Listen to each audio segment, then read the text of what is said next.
This World War II half-track is a memorial to the men who served, fought, and died with Company C of the 194th Tank Battalion. Over the course of World War II, the city of Salinas lost more men on average than any other town of its size in America. Back in 1941, 105 men marched through the streets of Salinas. By the end of the war in 1945, only 47 men returned. One of the men who did come back was Roy Diaz, who survived not only the infamous Bataan Death March, but more than 3 years of brutal treatment by the hands of the Imperial Japanese Army as a prisoner of war. Oh, God.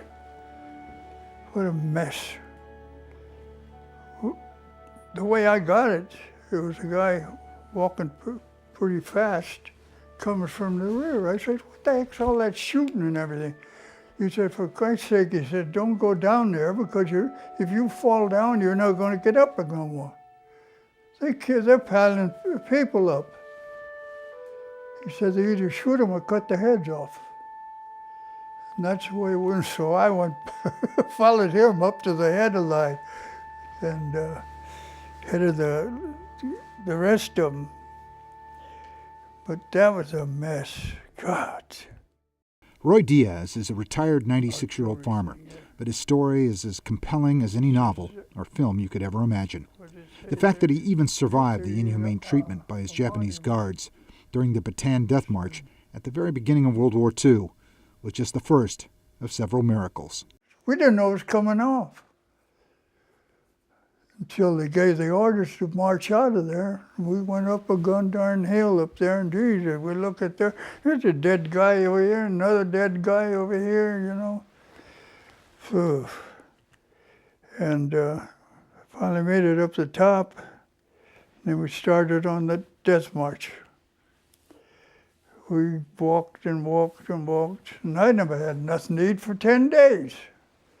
Had water. I got smart. I said, I could have water, I'll live.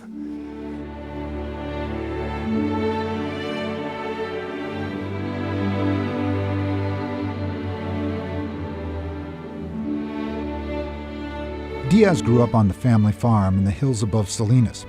His Portuguese grandfather had been a stowaway on an English whaling ship, and he worked as a whaler in the 1850s up and down the California coast. When his grandfather had saved enough money, he jumped ship in Monterey Bay, headed inland, and bought more than 400 acres that would eventually become the Diaz farm. Diaz's father grew potatoes, and it was a difficult life. When Roy was born in 1914, he was destined to live that life on the farm. During the Great Depression, to earn a little extra money, Roy joined the National Guard. Young men from Salinas and the Pajaro Valley all served together in peacetime in Company C of the 194th Tank Battalion. With war clouds with Japan and Germany on the horizon in 1941, Company C was given a big parade in downtown Salinas, and then the unit was shipped off to the Philippines, where they never expected to see any combat. However, their lives were soon overtaken by history. December 7th, 1941, a date which will live in infamy. The United States of America was suddenly and deliberately attacked by naval and air forces of the Empire of Japan. Within 2 months, the Imperial Japanese military had swept over the entire Pacific. Out of rations, outgunned and outnumbered, the U.S. Army was ordered to surrender in the Philippines. The Americans and the Filipinos were forced to march in searing jungle heat without water, food, or medicine for nearly a week. If they fell behind or stopped from exhaustion, they were shot, knifed, clubbed to death, their throats cut, or decapitated. It's estimated that anywhere from 6,000 to 11,000 men died during the forced march to the first prison camp. I never seen so many dead people in my life. They were all along the whole route, 65 miles of it, dead people. The survivors managed to make it to Camp O'Donnell. There was some water but little food, and death could come at any time.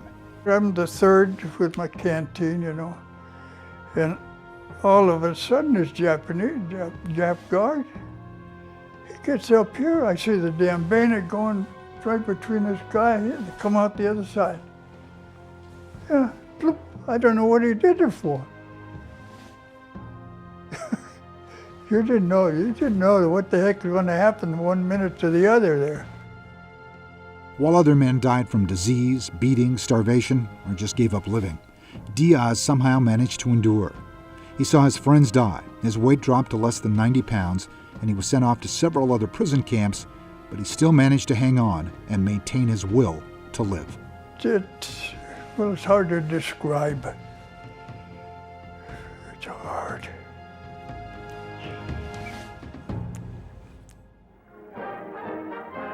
MacArthur has fulfilled his promise tenfold.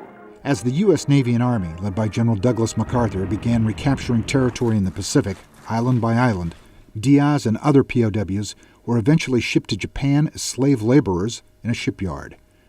Once more, Diaz managed to stay alive.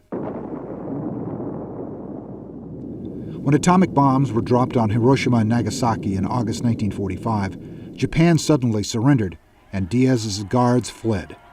It would take another week until the POWs would learn that the war was finally over, and they were liberated.